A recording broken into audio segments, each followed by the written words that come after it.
Estamos de vuelta. Ahora seguimos con nuestros estudios sobre esta serie Sal y Luz. Son estudios sobre el evangelismo.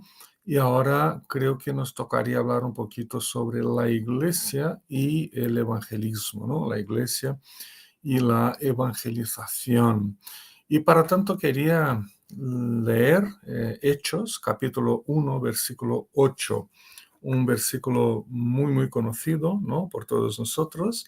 Se lee mucho en la iglesia y se predica mucho sobre ese texto. Hechos 1:8 dice la palabra: pero cuando venga el Espíritu Santo sobre vosotros, recibiréis poder y seréis mis testigos, tanto en Jerusalén como en toda Judea y Samaria y hasta los confines de la tierra. Amén. De hecho, un versículo bastante conocido de todos nosotros y que nos ayuda a entender un poquito el tema de la iglesia y su relación con el evangelismo, con la evangelización. Es cierto que todos nosotros debemos vernos y considerarnos evangelistas de Cristo entre las demás personas. Y hemos sido llamados personalmente por Dios para ese servicio. Y en la práctica creo que lo asumimos y realizamos conforme a los diferentes dones y talentos que hemos recibido del Espíritu Santo, sus poderes, ¿no? Comprendemos que nuestras vidas como creyentes reflejan el Evangelio de Cristo por la manera como nos comportamos, por nuestras obras y también por las cosas que decimos, por nuestras palabras, por palabras y obras. Expresamos el Evangelio por lo que somos, por lo que hacemos y por lo que decimos. Y por supuesto que este conjunto configura una vida de evangelización. Sin embargo, no podemos considerar que la evangelización se deriva únicamente de una responsabilidad personal de cada cristiano. Se deriva más bien de la comunidad misma de la fe, de la iglesia, una comunidad de fe y de misión a la que pertenecemos por vocación, por llamado de Dios, por redención, la obra de Cristo en nuestras vidas. Por tanto, si como vimos el estudio anterior sobre Jesús y la evangelización, Jesús es nuestro supremo modelo y nuestra fuente de evangelización. Y nosotros como Iglesia de Cristo no tenemos otro camino que seguir que el camino de la evangelización. Eso quiere decir que la base de la acción evangelizadora de la Iglesia es la propia Iglesia de Cristo en el mundo, porque es Cristo en la Iglesia presente en el mundo. En tanto comunidad de amor, fe y esperanza, la Iglesia es el instrumento de Dios por excelencia para la transmisión de su Evangelio por todo el mundo. Personalmente, todos evangelizamos porque todos tomamos parte en esta comunidad que se define misionalmente ante Dios y en el mundo. Así que la vida de la iglesia será un perpetuo anuncio. Su obra será la obra de encarnación del amor, de la fe y de la esperanza en la vida del mundo. La iglesia reproduce la buena nueva de la salvación y nosotros, cada uno de nosotros, todos y cada uno, tomamos parte en ese gran y permanente anuncio del Evangelio al mundo. Acabamos de leer, por tanto, el meollo de la versión de la Gran Comisión en el libro de los Hechos. Al afirmar este texto, que seremos testigos de Cristo por todo el mundo, Lucas, su escritor, nos describe a la vocación más íntima del pueblo de Dios. Nos habla Lucas de lo que somos ante Dios y de cómo debemos comprender nuestro lugar y nuestra participación en el gran plan de Dios para la humanidad. Por tanto, la iglesia se define esencialmente como un pueblo misionero y evangelizador. Y de esta manera, derivada de la naturaleza misional de la iglesia, es como debemos vernos a nosotros mismos. Es como debemos asumirnos. Nos asumimos como emisarios, como representantes personales individuales y comunitarios de la vocación dada por Dios a todo su pueblo, que es la Iglesia. Cuando pensamos en el propósito salvador de Dios para el mundo y en el tremendo papel que desempeña su pueblo en el cumplimiento de ese propósito divino, se encarna en nosotros las palabras de Cristo en la Gran Comisión. Somos testigos de Cristo en Jerusalén, Judea, Samaria y por todos los confines de la tierra. Las palabras del texto no solo nos guían, sino que nos definen. Nos dicen cómo andar en el mundo y más aún nos dicen cómo somos, quiénes somos ante Dios, ante uno mismo y ante la sociedad y el mundo. Así que con este estudio me gustaría que nos dedicáramos a hablar un poco acerca de la Iglesia y la evangelización, considerando parte del trasfondo de la Gran Comisión en Hechos de los Apóstoles. Empezamos. Primero de todo, la expresión del texto, cuando venga el Espíritu Santo sobre vosotros. Si queremos ser una iglesia evangelizadora, debemos esperar que el Espíritu Santo venga sobre todos nosotros. Por eso, por ahora, todavía no somos una iglesia que evangeliza. ¿Ha venido ya el Espíritu Santo sobre tu vida? Bueno, el problema con esa afirmación es que cuando estas palabras fueron dichas, tenían esa perspectiva de una expectativa futura. Cristo todavía estaba presente físicamente con sus discípulos, aunque ya había resucitado, pero estaba presente en el mundo físicamente. Y el Espíritu Santo no había venido de parte de Dios. Por eso el énfasis del texto en que debían ellos, los primeros discípulos, aguardar hasta recibir al Espíritu para entonces salir por el mundo evangelizando. Sin embargo, esta espera por la venida del Espíritu no tardó más que unos pocos días. Ya en el capítulo 2 del libro de los Hechos, vemos cómo el Espíritu Santo desciende sobre toda la iglesia durante la fiesta del Pentecostés. Por tanto, nosotros ya no tenemos que esperar, no tenemos nada más que esperar. Si hemos recibido la justificación y la salvación de Cristo por la fe, tenemos la presencia y la acción permanentes del Espíritu Santo en nuestras vidas. Ya tenemos al Espíritu con nosotros. Pues la presencia y la acción del Espíritu Santo en nosotros es fundamental para que podamos vivir la fe en Cristo en todas las dimensiones de la propia fe y de la propia vida. No hay vida cristiana que no sea guiada por el Espíritu. Es el Espíritu quien nos llama eficazmente a la fe. Es Él quien nos da el arrepentimiento de nuestros pecados. Es el Espíritu quien aplica el perdón de Dios y la salvación de Cristo a todos nosotros que creemos en Él.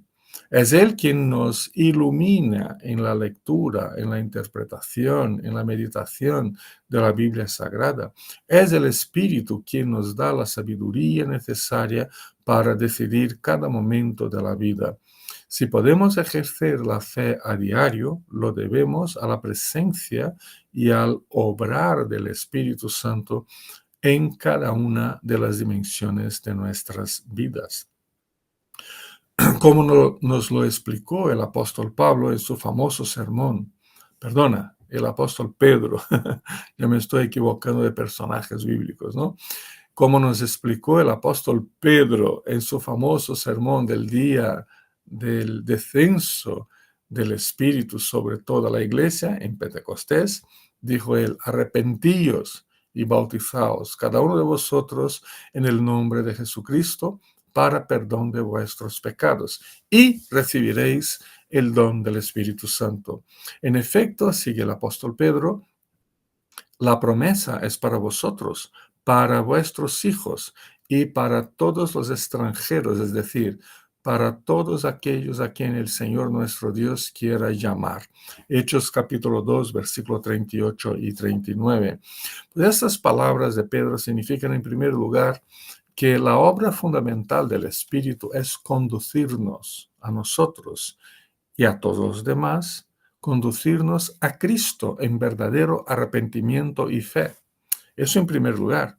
En segundo lugar, que no hace falta aguardar que el Espíritu venga sobre mí un día del futuro, un día que parece que nunca llega, para entonces evangelizar.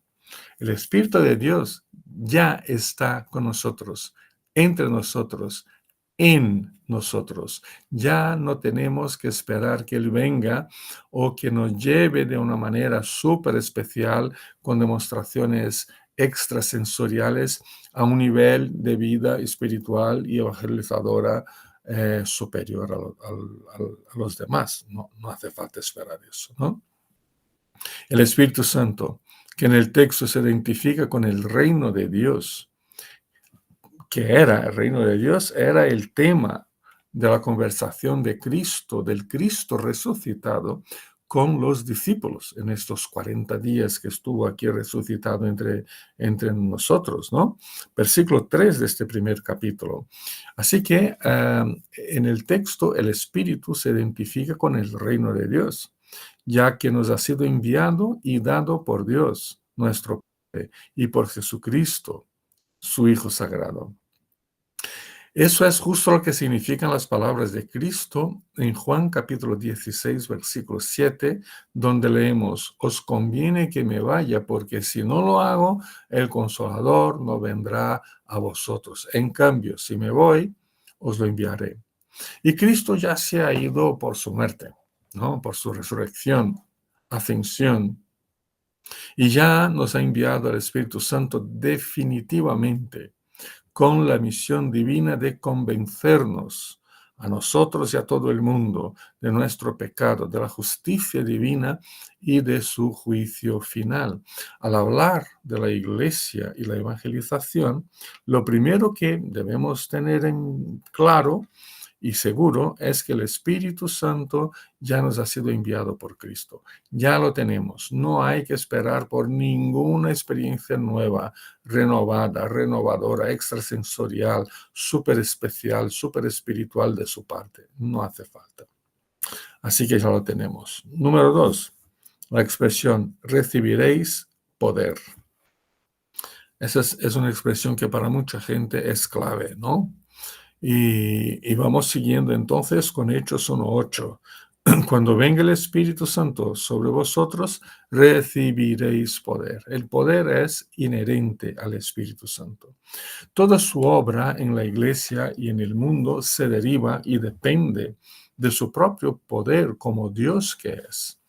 En especial, el Espíritu tiene el poder divino para reproducir en las vidas humanas la obra redentora llevada a cabo por Jesucristo. Tiene todo el poder divino el Espíritu para implementar en cualquier persona, de cualquier lugar del mundo, de cualquier etnia o de cualquier situación social y política, de aplicar la justificación de sus pecados por medio de la obra de Cristo. Tiene el Espíritu todo el poder de Dios para salvarnos y mantenernos eternamente salvados. Tiene el poder divino de transformar nuestro ser, de transformar nuestra forma de pensar, de sentir y de querer conforme a los designios eternos de Dios revelados en su santa palabra escrita, que es la Biblia.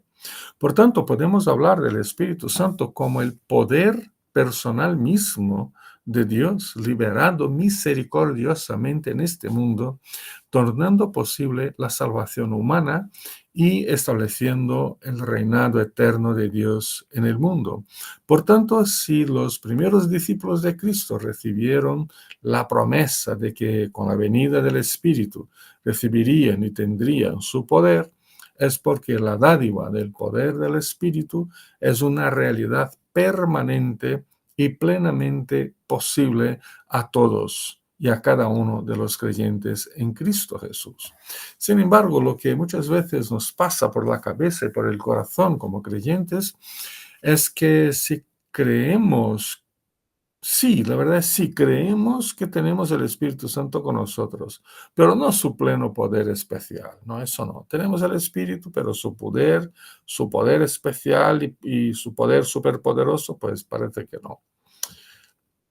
Que tenemos el Espíritu, pero seguimos buscando a su poder. Eso es lo que nos pasa a muchos de nosotros. Y al pensar de esa manera, ten- tendremos a acomodarnos, ¿no? De cierta manera, nos acomodamos en cuanto a la evangelización y a muchos otros dones y ministerios que el Señor nos da a los que nos llama y vocaciona, hasta que el Espíritu nos llene con su poder extravagante. Y eso parece que nunca nos pasa. O sea que lo único que nos preocupa es buscar, buscar, buscar y buscar sin nunca alcanzar. Es pedir una y otra vez por un tremendo avivamiento, pero parece que no nos llega. Pero pedir por un avivamiento, la clase de avivamiento que no hace falta evangelizar. La clase de avivamiento que muchas veces se busca es el avivamiento que nos traen bendiciones a mí, que me sana interiormente, que me sana el cuerpo, que me da coche nuevo, que me da, no sé, bienes materiales. Es un avivamiento de lo que la Biblia sospecha tremendamente, ¿no? Sospecha tremendamente. En la clase de avivamiento que muchas veces se busca es el avivamiento en la que la gente se convierte sola, ¿no? No que hay gente que se convierte sola, bueno, sola, sin intermediación de creyentes, hay casos, pero no son la regla, ¿no? No es la norma. La normativa bíblica es que tenemos que ir nosotros a hacer discípulos de todas las naciones, bautizándolos, enseñándolos a vivir conforme Cristo. Exige consagración, trabajo duro, sangre y sacrificio, tiempo y recursos, ¿no? Ese avivamiento que muchas veces buscamos, un avivamiento que no hace falta evangelizar, que la gente se convierte sola, sin darnos cuenta de que el divino avivador ya está presente en el mundo, en la iglesia. Es un avivamiento que es mucho sospechoso. Bíblicamente hablando, es imposible tener al Espíritu Santo en mi vida y no su poder. No es posible creer en un espíritu presente, pero estático, y que le haría falta alguna clase de incentivo de mi parte para que me revista de poder. Es imposible. Bíblicamente hablando, eso no existe, ¿no? La realidad del texto es que al recibir al Espíritu Santo enviado por el Padre y por el Hijo, también recibimos su poder. No tenemos a uno sin el otro. Más bien recibimos al Espíritu Santo Todopoderoso de parte de Dios, puesto que se trata de una única dádiva de Dios a su iglesia, una dádiva esencial para la existencia misma de la iglesia en el mundo, una dádiva fundamental para la comunicación de la fe, de la salvación, de la santificación. Sin esa dádiva no tenemos ministerio, ni misión, ni evangelización. Estaríamos solos y huérfanos como iglesia y como cristianos en esta vida y en este mundo. Pero otro problema que tenemos con el tema del poder es el para qué queremos el poder del Espíritu. ¿Poder? ¿Para qué?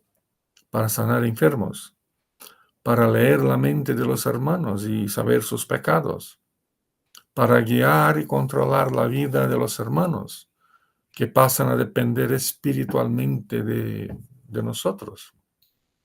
¿Poder para qué? Poder para ser los más espirituales y los más intuitivos, los que tenemos más sabiduría, más éxtasis angelical, más discernimiento que los demás. Poder para eso. ¿Qué nos motiva en lo más íntimo a buscar el poder del Espíritu? La respuesta a estas preguntas la encontramos cuando seguimos la gran comisión de Hechos capítulo 1, versículo 8. Así que, número 3, en la secuencia vemos que recibiremos el poder y seremos sus testigos. Y seréis mis testigos es la expresión dicha por Cristo y que sigue en la secuencia de la gran comisión de Hechos 1:8. Cuando venga el Espíritu Santo sobre vosotros, recibiréis poder y seréis mis testigos, palabras de Cristo. Esa expresión, y seréis mis testigos, nos ayuda a comprender la naturaleza del poder que recibimos por parte del Espíritu Santo. Nos ayuda a responder a las preguntas anteriores y nos ubica claramente en la obra de Dios en el mundo. Así de claro, ¿no? Recibimos el poder del Espíritu Santo para testificar de Cristo. Ahí tenemos el núcleo del concepto de poder, para testificar de Cristo. Incluso porque la palabra poder usada por Cristo aquí, que es la palabra griega dynamin, de la que mucha gente supone viene la idea de poder de la dinamita, dynamin, dinamita, ¿no? Pero que significa fundamentalmente no esa explosión de la dinamita que destruye todo a su alrededor, sino que fundamentalmente significa capacitación, adestramiento para un oficio específico, para un trabajo específico. El poder que la Iglesia recibe del Espíritu Santo y por tanto que la recibimos todos nosotros, nuevos o experimentados en la fe, es para testificar de Cristo al mundo. No es poder para manipular la fe de los demás, ni para demostrar una supuesta espiritualidad superior, ni para hacer milagros y tener revelaciones sobrenaturales, nada de eso. El texto no nos deja duda alguna. Basta leer el texto. El poder del Espíritu Santo es la capacidad que nos da a ti, a mí y a toda la iglesia de Dios en el mundo para testificar, evangelizar, anunciar el mensaje de Cristo, el Evangelio. Esto es algo de lo que debemos tener muy claro cuando hablamos del poder del Espíritu Santo y del ministerio evangelizador de la iglesia. No hay iglesia sin el Espíritu. Y solo hay evangelización verdadera porque la iglesia, me refiero a tú y a mí, tú y yo, solo hay evangelización verdadera porque tú y yo, la iglesia, recibimos la llamada, el ánimo, la capacitación del Espíritu para ello.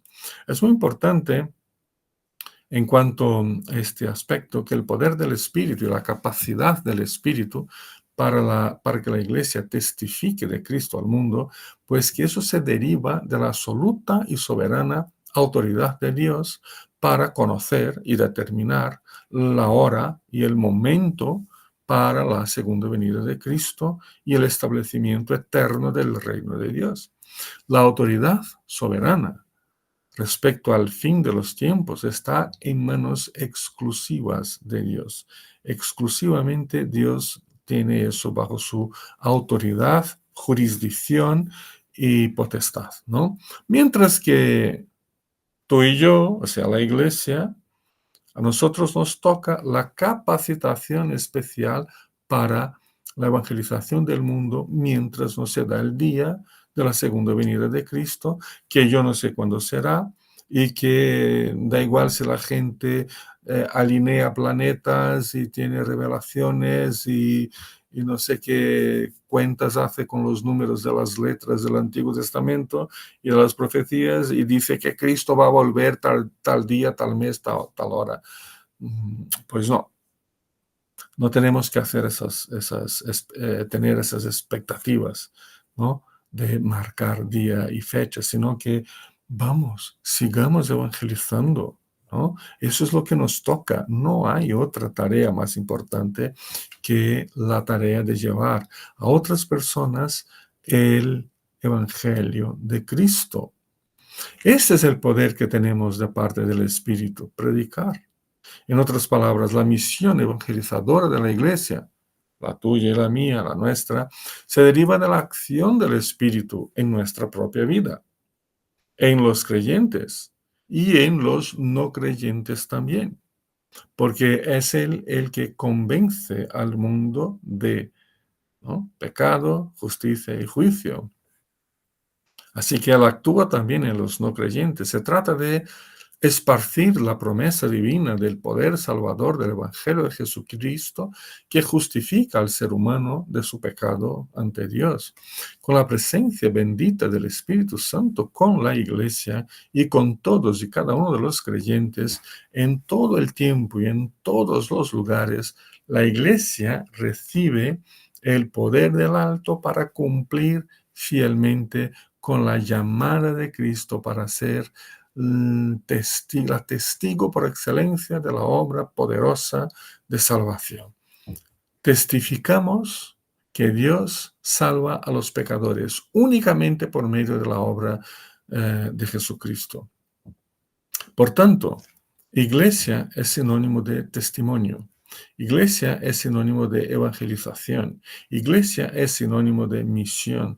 No concebimos nuestra propia existencia, fe y realidad de vida personal y eclesial aparte de la evangelización.